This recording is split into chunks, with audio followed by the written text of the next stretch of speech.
Om Ajnanam Timirandasya Gyananjana Salakaya Chaksururmilidam Yana Tasmai Sri Guruve Namaha Vasudeva Sutam Devam Kansa Chanura Mardanam Devaki Param Anandam Krishnam Vande Jagat Guru. Hello, good evening, and welcome to our Geeta Ashram Malaysia session on topical discussions regarding important issues related to our lives. My name is Rumesh, and I am by profession a management consultant, but I am very excited to share with you some very important, very crucial, useful ideas regarding things that will affect our lives, make our lives more meaningful, more purposeful, and more blissful.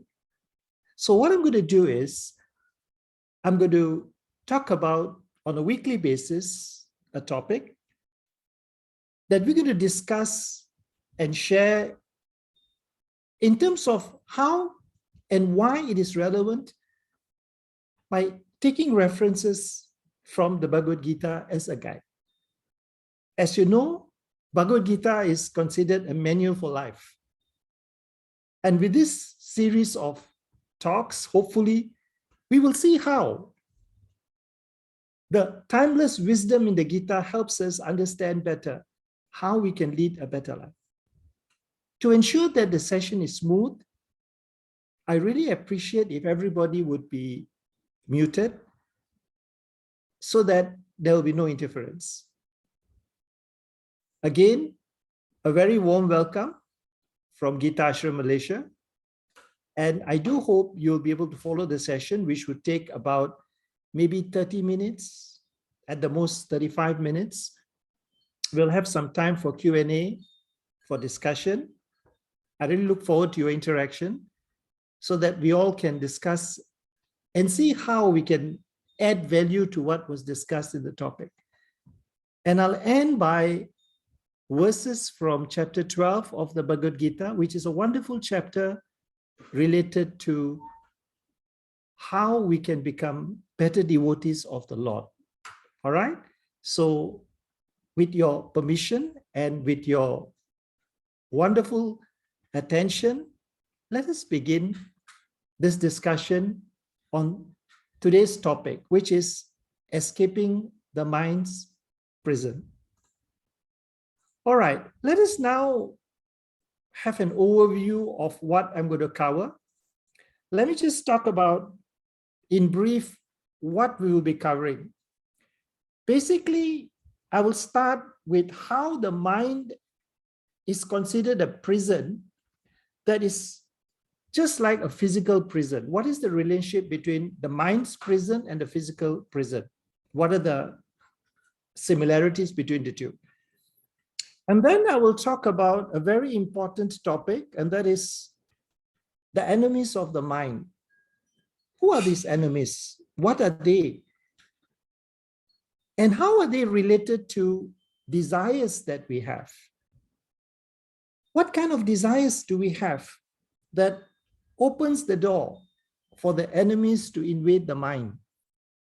And what desires do we need to close the door to these enemies? That'll be very interesting. We will then talk about a very important issue that is to do with the conflict that goes on in the mind. And this conflict in the mind really is something that we are very concerned about in today's time that we are going through. So this is basically what I'll be covering in this session, and all this we'll be discussing on the basis of the Bhagavad Gita.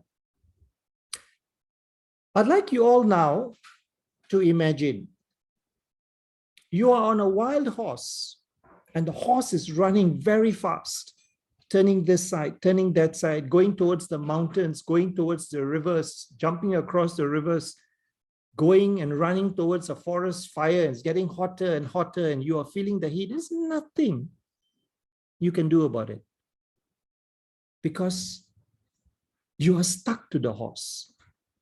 You cannot escape from the horse. You are literally at the mercy of the whims and fancies of this horse that can be taking you anywhere. And this horse has got no rules, no regulations. It just follows its passions and does as it pleases. This wild horse is your mind. It is you. It is you inside the mind that is suffering. The mind is not you, but you are affected by the mind. As long as it remains wild, the mind controls us. We are imprisoned by its whims and fancies as long as we have no control over it, just like prisoners are imprisoned by the confines of the restrictions imposed on them. As long as we don't tame the horse that we are sitting on, we will always be at the horse's mercy. Similarly, as long as we don't control the mind, we will be imprisoned by it. And this can make us feel very insecure. What we need to do is we need to get out of it. We need to get out of this prison that is dependent on the mind, just like a prisoner who desires freedom. Freedom from being forced to remain within an enclosed space. Now, having made the point that the mind that is uncontrolled can be very, very painful to bear, we must now look at the relationship between an actual prison and the mind's prison. So there are many similarities between the two. The first is that in a real prison, limitations are imposed by restrictions. What you eat, what you wear, where you move, what time you get up, what time you go to sleep, everything is based on certain limitations that you restricts your freedom. Similarly, in the mind, limitations are imposed by what is called a fixed mentality. Fixed mentality means we are limited to think along a certain thought process based on what we are accustomed to think, and we cannot think beyond that. So in a prison, limitations imposed by restrictions, and in the mind, limitations imposed by fixed mentality. That's the similarity. Now, another interesting similarity is that in a prison, you are surrounded by convicts who pose danger. They can hurt you, they can harm you. You are literally at their mercy. And the fear is there that anytime, anywhere, any prisoner who is dangerous can come and harm you, can hurt you. Similarly, in the mind, we must understand that it is surrounded by enemies. There are enemies in the mind lurking in the dark corners of the mind, waiting to come out. And when they come out, they hurt us. They make us feel bad. They make us regret what we have done and how we have done it. So just like in a normal prison, surrounded by convicts who pose danger, the mind, we are surrounded by enemies of the mind. Thirdly, because of the limitations imposed by restrictions in the prison and being surrounded by convicts who pose danger, in a prison, there is a loss of will to engage with others. There is a lot of sense of insecurity. Similarly, because of the limitations imposed by fixed mentality and because we are surrounded by enemies of the mind, there is a loss of will to act decisively. So this is basically how we can draw a similarity between being in a physical prison and being imprisoned in our minds. I want to now go in a little bit deeper on these issues by talking first about the first similarity, where we talk about the mind, limitations imposed by fixed mentality. What does that mean? Mentality is a way of thinking based on a perspective that is hinged on one's belief. It's how we think. What governs our thought process? What beliefs do we have? And when we believe certain things, by default, we'll think in a particular way. We are conditioned to think in that way because of the mentality, which is developed over time. We are conditioned to think based on experiences that formulates our beliefs. This way of thinking becomes a default way of thinking that we engaged in. This is fine, but we need to realize that the mentality of conditioned mind is limited. It's limited because the mind can only think within a certain bandwidth, within a certain type of thought process. And the mind pursues this path because most of the time we are default, just like the wild horse, which takes us in a particular path most of the time, because that is the kind of horse passion that we're talking about. So we tend to think only of what we want to think. We tend to listen only what we want to listen. We understand only what we want to understand. So that is what really limits us. That is why this is considered imprisoning ourselves in our minds, having that very limited mentality. Now, when we talk of mentality, obviously there are many types, but the three types of common mentalities that affect human beings all over the world is the mentality of comparison. We compare ourselves with others. Countries compare their cultures with others. Governments compare their way of governments with others. And because of this comparison, there is always a sense of fear.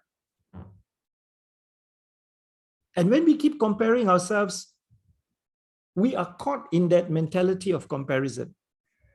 We are caught in that mentality of always seeing ourselves worse off than the other, and we fear something will happen. That is one type of mentality that most people have, and that limits the thought process. Another common mentality is called the superiority mentality. Mentality that we are better. We are better than everybody else. Our culture is better, our language is better, our religion is better.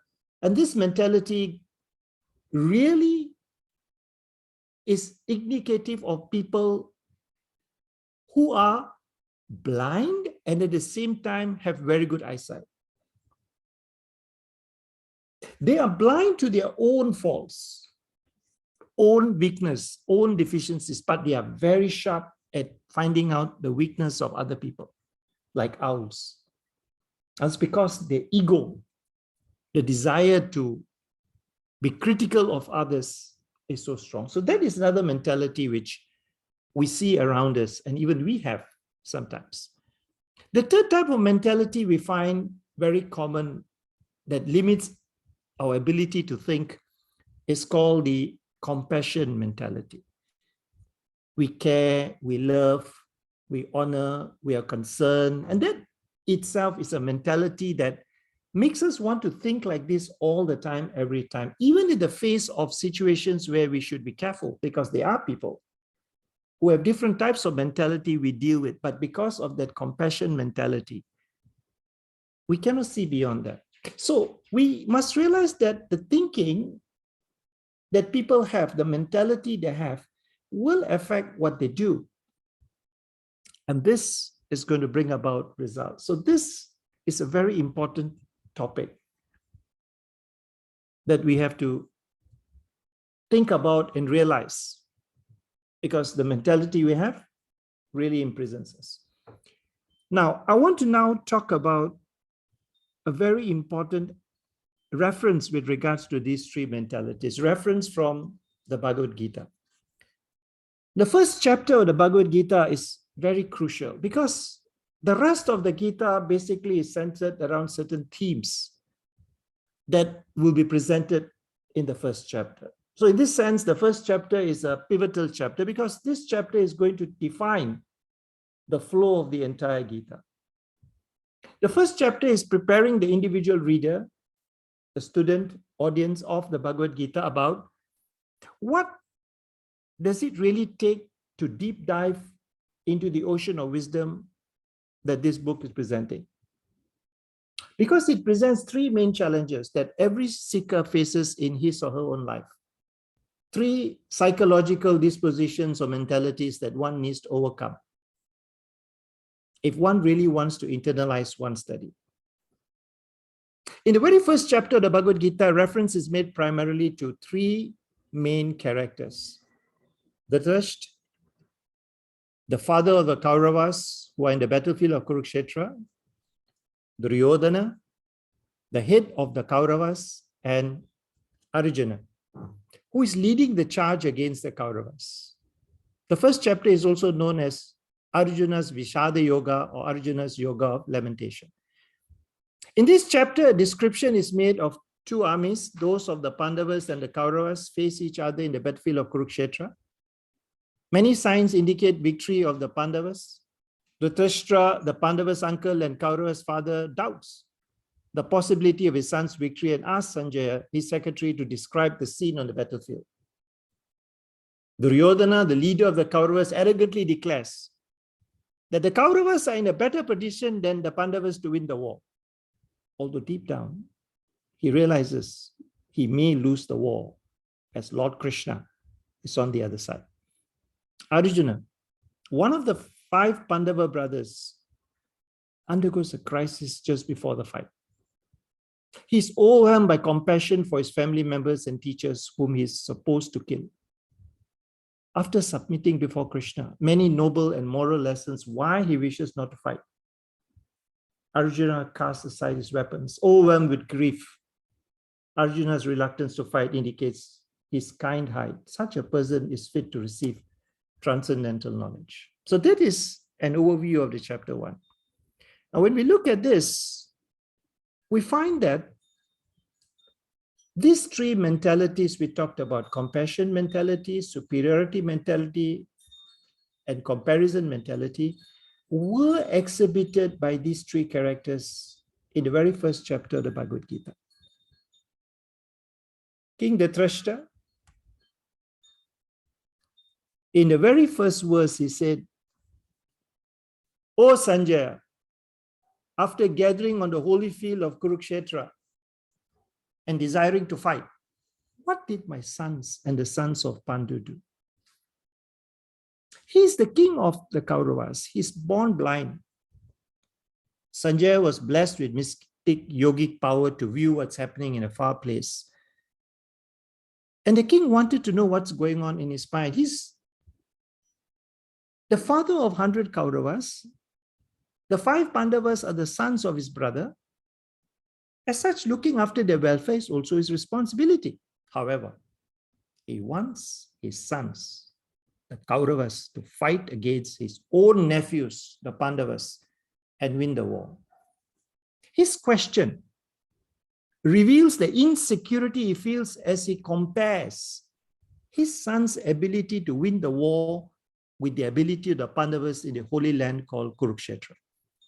Although he himself said they were assembled there to fight, he still asked Sanjaya what they did because he was desirous of winning the war, but at the same time, he was doubtful of his son's victory. He was fearful because the holy land of Kurukshetra might influence his sons to compromise, yet hopeful that under the holy influence, the Pandavas may renounce their claim and avoid bloodshed. So the key takeaway from this is that to overcome the mentality of comparing oneself with others is a very important requirement to advance spiritually. Dhritarashtra reveals the mentality of insecurity by comparing oneself with others. This mentality of comparing arises as one sees oneself as being different from others. And this is born out of ignorance, which is a tamasic nature people in general have. The comparison mentality limits one to remain within the sphere of insecurity. We need to rise above the insecurity of comparing with others. This is the first obstacle that the Bhagavad Gita enjoins us all to discard before we embark the spiritual journey of self-discovery. It is a challenge that needs to be overcome, as it is a result of being bound by the modes of ignorance that blinds one to the reality of one's identity. Now we talk about the superiority mentality of Duryodhana. In chapter 1, verse 10, Duryodhana says, also there are many, many other heroic warriors who are prepared to lay down their lives for my sake. They are all skilled in the art of warfare and equipped with various kinds of weapons. Chapter 1, verse 10. And then he goes on to say in the next verse, the strength of our army is unlimited, and we are safely marshaled by Grandshire Bhisma, while the strength of the Pandavas' army, carefully marshaled by Bhima, is limited. These verses indicate what Duryodhana said when he saw the phalanx assembled by the Pandavas. Duryodhana feared internally on seeing the Pandavas' army.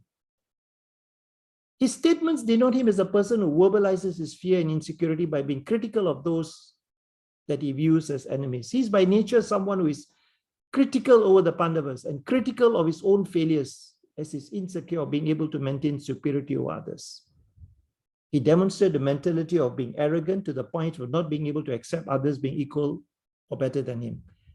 This mentality arises from the mode of passion or rajasic. Dronacharya points out that he is going to win and they are going to be able to succeed, although he knows deep down that he may not. Because he has a mentality of superiority, because of this mentality, he actually is very, very insecure, but he cannot overcome that insecurity, and as such he becomes critical and tries his best to show a sense of arrogance to hide his insecurity. So what is the key takeaway? The key takeaway from this is that we have to overcome the mentality of arrogance as we compete with others for survival and increased comfort. This being critical of others' nature that binds us and fuels our ego of having a sense of superiority or others must end. Because this really blinds our ability to appreciate and admire people better than us. Having the nature of wanting to be better than others, we're always critical when we see anyone better than us. Sometimes we seek faults in others simply because we cannot be better than them. This is a mentality we need to discard as we delve into the wisdom of the Bhagavad Gita. We cannot progress spiritually if we are bound by the mode of passion. It requires us to develop humility in recognizing our severe lack of understanding and knowledge so that we are ready to imbue the timeless wisdom within the Bhagavad Gita. Essentially, this requires a sincere attempt by us made to overcome the modes of passion and ego that we have within us. So basically, this is another important lesson that this chapter is conveying to us. It's not enough to overcome the modes of ignorance or tamas, but also to overcome the modes of rajas. Now, what about the comparison mentality? Arjuna's mentality of compassion, Bhagavad Gita chapter 1, verse 27. Seeing all his relatives present there, Arjun, son of Kunti, was overwhelmed with compassion and with deep sorrow spoke the following words. O Krishna, seeing my own kinsmen arrayed for battle here and intent on killing each other, my limbs are giving way and my mouth is drying up. From text 20 onwards, what we hear is an indication of the mentality of Arjuna, one who also shows a mentality of not comparing oneself with others or being critical of others, but that of compassion. More specifically, misplaced compassion. He displayed the insecurity of having a false sense of that compassion. Arjuna feel sense of insecurity, doubts, apprehension in engaging this war. His mind seeks mundane logic-based arguments to justify this insecurity, but ultimately, he is unable to focus on the mission at hand, which is to defeat the Kauravas and establish Dharma. When Arjuna is too fixated on his attachment to his friends and relatives, he is mentally bound to a state of misplaced compassion for what appears to be his friends and relatives superficially, although his friends and relatives are merely living forms. This sort of insecurity exists in people who have a virtuous or sattvic nature. Being too attached to a good quality of life or morality can be an impediment towards developing spirituality. Therefore, the Lord advises him on how to overcome the modes that bind him with the material world so that he will achieve liberation. So, what we have just noticed in this is that the first chapter helps us see ourselves, realize that unless we sincerely try to overcome the mentalities that limits our spiritual progress, we cannot really relish the timeless wisdom and internalize the message offered by the Bhagavad Gita. So this is why it's the limitations imposed by fixed mentality that imprisons the mind, which we have to overcome in order to progress spiritually in life. Allow me now to go on to the second item. We talk about the mind being surrounded by enemies of the mind. Now, what are the enemies of the mind? There are 6 enemies of the mind, according to Chaitanya Charitamrita. They are Kama, Krodha, Mada, Moha, Mastraya, and Bhaya. Lust, anger, intoxication, illusion, envy, and fear. And these are enemies that appear whenever any one of these mentalities take hold. What is lust? Lust is desire to satisfy own sensual desires. Means what we like to see, what we like to taste, what we like to hear, our own senses. We want to satisfy those senses. That is lust. And what is anger? Anger is an emotion displayed when desires are not fulfilled. When we cannot satisfy the taste of something, or cannot satisfy our sight, or cannot do what we want to do, that's when anger emerges. What is meant by intoxication? Intoxication here is intoxication of the mind, leading to wanting more and more and more. It's never enough. The mind keeps telling you it's not enough, it's not enough. You have a house, get another house. You have a salary, get more salary. You have eaten this rasgulla, have some more rasgullas. You keep going on and on and on, despite the fact that your capacity to enjoy the senses is limited. So that's intoxication. Now, what about the issue of illusion? What is illusion? Illusion is actually things that leads to attachment. When we have expectations, and we are in a state of illusion, when we look at something wrongly, we look at people and think they will be forever ours, when they will not be, because people die. We lose our loved ones. We lose our possessions. We lose things we have. All this that we have is never permanent. It's an illusion. Anything that comes and goes is an illusion. Even our life is an illusion. It comes and goes. And with this illusion, we have expectations and we develop attachment. And that is a big enemy of the mind, because this is why we remain attached to things. Envy is a sense of feeling discontented or resentful, especially when we see people better off than us. And fear is painful agitation in presence or anticipation of danger. Now you can see very clearly that these enemies lurk in the mind. They are part of the mind. They are lying down, waiting to come out somewhere. And you can notice very clearly that the comparison mentality will lead to lust, will lead to fear, just like we talked about the king Dhritarashtra just now. Ego, superiority mentality will lead to anger, intoxication, envy, just like we talked about Duryodhana just now. And compassion mentality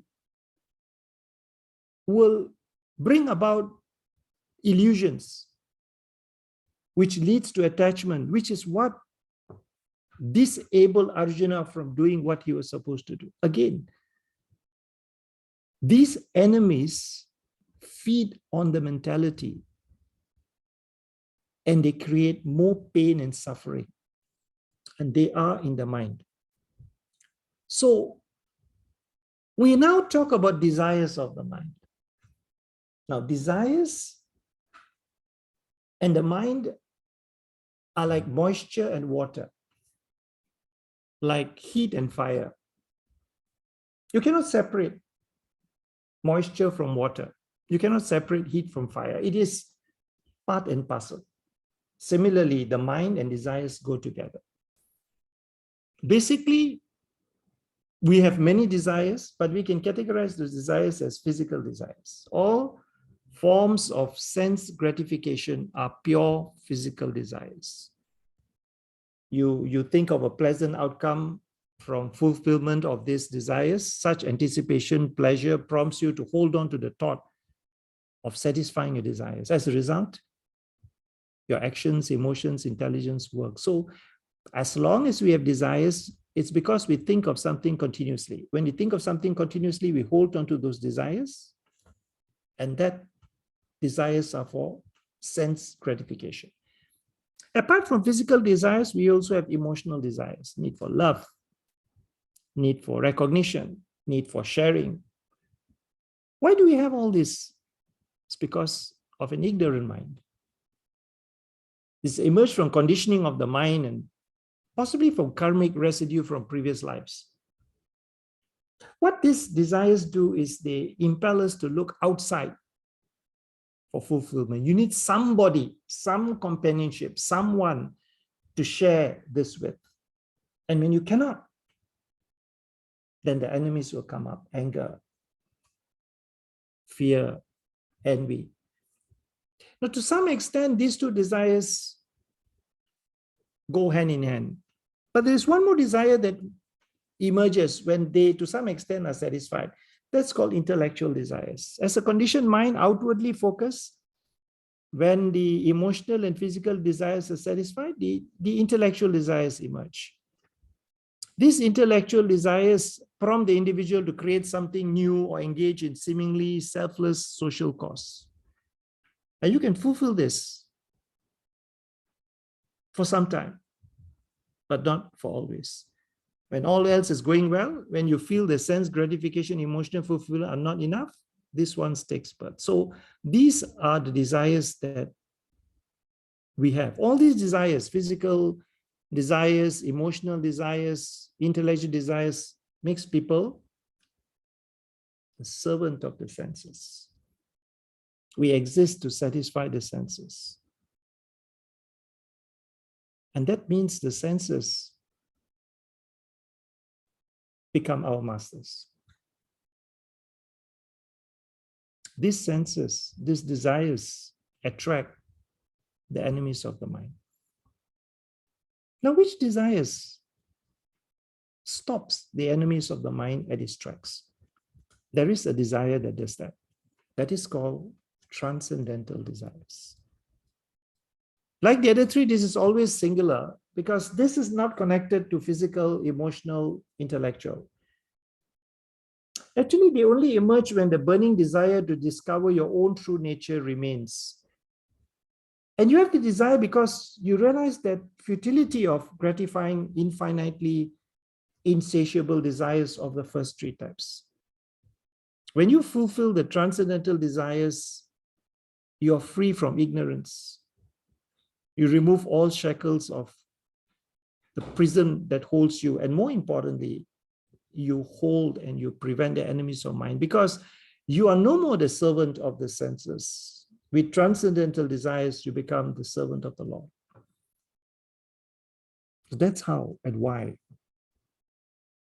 the Bhagavad Gita emphasizes us to make the right choice. To choose between being the servant of the senses or the servant of the Lord.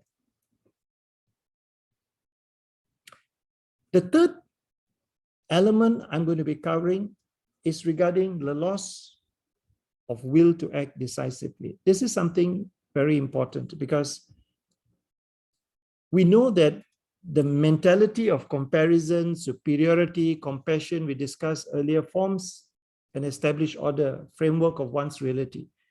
When this order breaks down, the mind engages in battle between forgiveness and anger, faith and doubt, happiness and grief. So when we attach to a sense of familiarity, because our mind is so fixated in something, because we have a mentality of sort, binds us in a self-imposed war within ourselves. And we keep having this battle. You know, you fought with somebody. On the one hand, you want to forgive. On the other hand, you still feel angry. You have faith in something. You have the faith in the Bhagavad Gita. And deep down somewhere, there is doubt. You feel happy something happened, but grief that something has been lost in the process. So this battle that goes on in the mind will frustrate the mind. It will frustrate us. It will frustrate, and the will to act ceases to function. We cannot act because we are having a battle within the mind itself.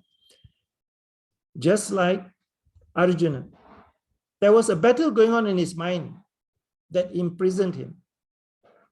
So this happens when you have a comparison mentality and a superiority mentality or a compassion.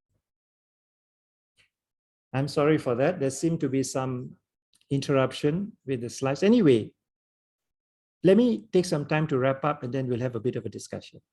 So the point we are making is that we are imprisoned in the mind due to the mentality that is fixed. And the three common mentalities that we have is the mentality of comparison. We tend to compare with others. The mentality of superiority. We are better than others. And the mentality of compassion. And this has been described in the Bhagavad Gita as mentalities displayed by the three main characters, which I've described.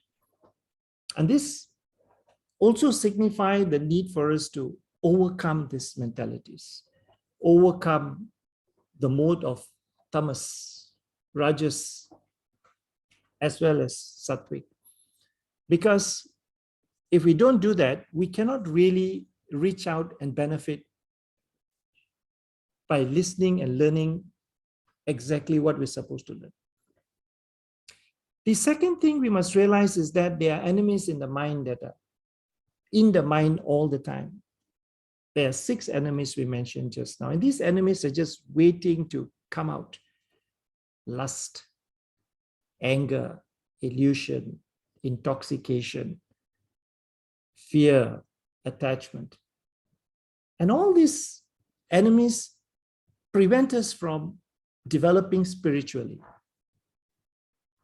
Because we desire things that either cause these enemies to emerge or desires not being fulfilled lead it to emerge. So when we realize that there is another desire that will help us, which is transcendental desire, which shifts from the physical, emotional, and intellectual desire into a desire that is transcendent, that transcends materialistic desires, then we will be able to relish the benefits and the love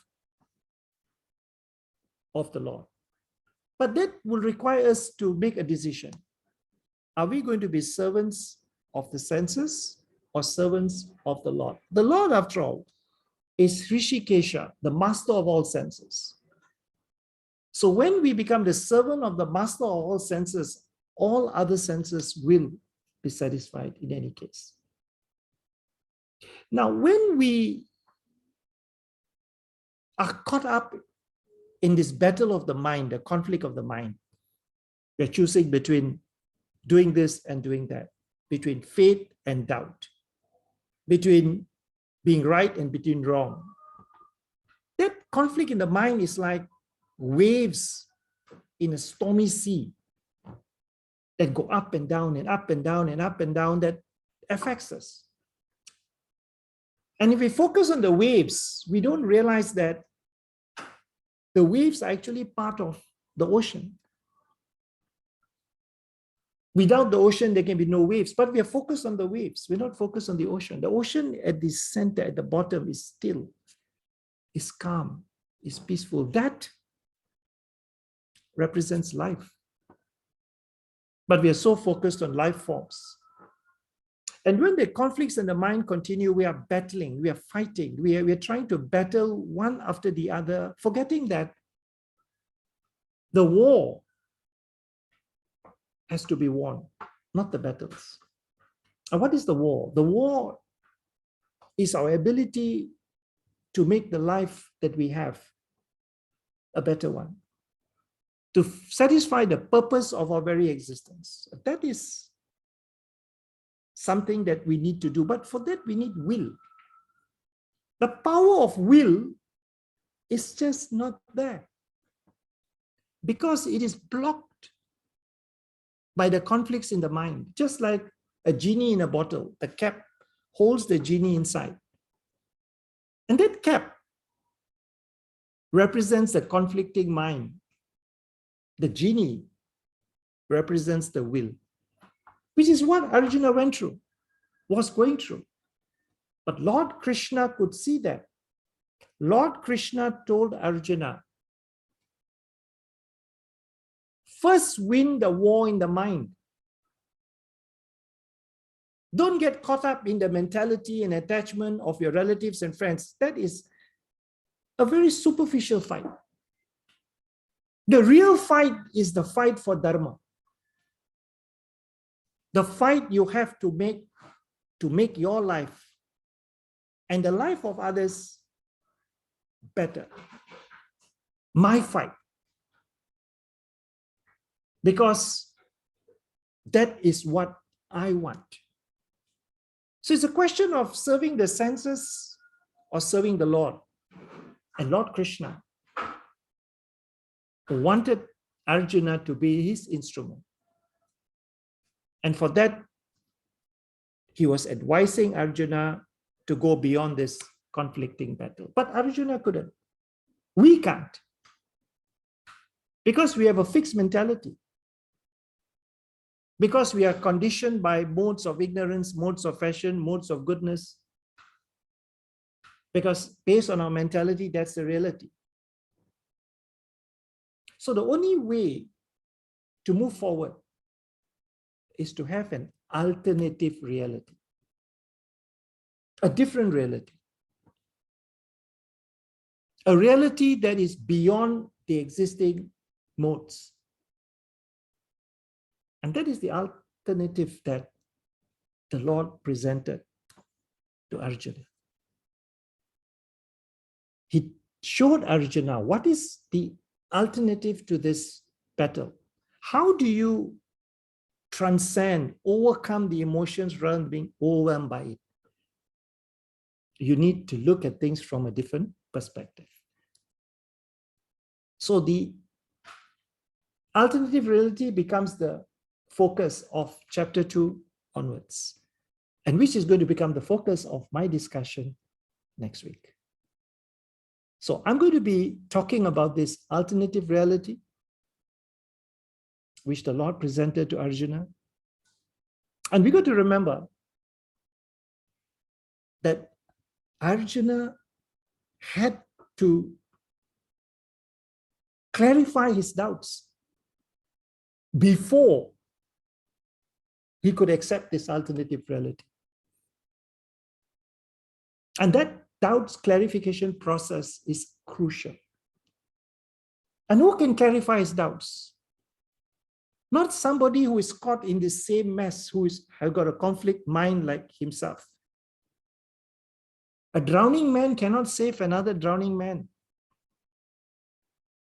Because when you're drowning, you are more worried about yourself than the other person. The only person who can save a drowning man is somebody on a boat. So it is Lord Krishna, who is beyond the modes of material nature, that is in a position to provide this alternative reality. But